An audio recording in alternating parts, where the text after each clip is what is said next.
When I fight, I think like water. Yeah, water.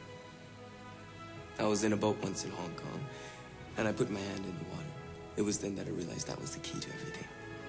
Water is the softest substance in the world, yet it can fit into any container.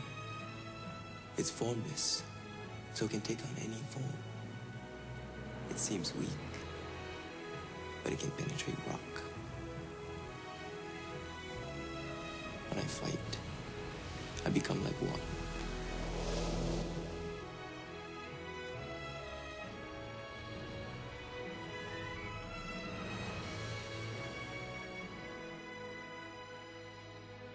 Raging Bull, you don't necessarily get a warrior or a boxer. You go get Peter O'Toole or Robert De Niro, and you teach them how to be a warrior or teach them how to be a boxer. So I wanted to get an actor and teach him how to be a martial artist, if that's what we had to do.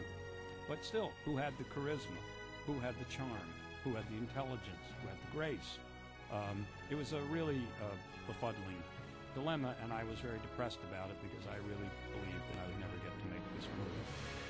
Then one day I got an inspiration, and I called Bonnie Timmerman, a casting director in New York, who had cast all the episodes of Miami Vice, and I had been one of the first Miami Vice directors.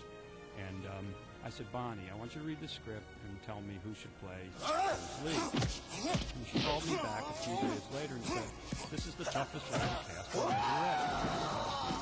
He's like mythical, and he's also got to fight like Bruce Lee, and everybody knows what he sounds like. It's a very, very tough job. But when I was casting Last of the Mohicans, a young, half Chinese, half Hawaiian man came in to my office, and I'm telling you, he had a body of a god, can act, and I think he's your man. And if he's not your man, then I don't know who it is. His name is Jason Scott Lee. And she gave me his home phone number. And I called him and I said, look, Jason, I'm a director over at Universal, and I'm talking about a feature film. I want you to come in and meet with me, and I'll tell you about it when you show up. Next morning at 10 o'clock, Jason and his manager came in and sat on my couch. And at first I thought, he's very good looking, but he doesn't look a lot like Bruce Lee.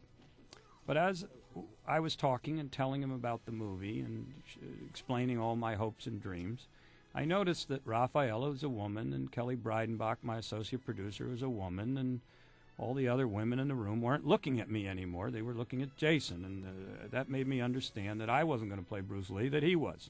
So I gave him the script, and I didn't hear from him for the whole weekend. And finally Sunday night I called him, and I said, Jason, you just got to commit. I know it's terrifying. Tell me that you're going to do it. He said, I'm scared. I don't know if I can do the man justice. I want to do the man justice. I said, trust me, working together, we'll do the man justice. And he said, okay, then I'm in. So we put him through 7 weeks of training with this guy in the fight scene, Steve Lambert. We went and shot the screen test. The studio saw it, and they said, go make Dragon, the Bruce Lee story.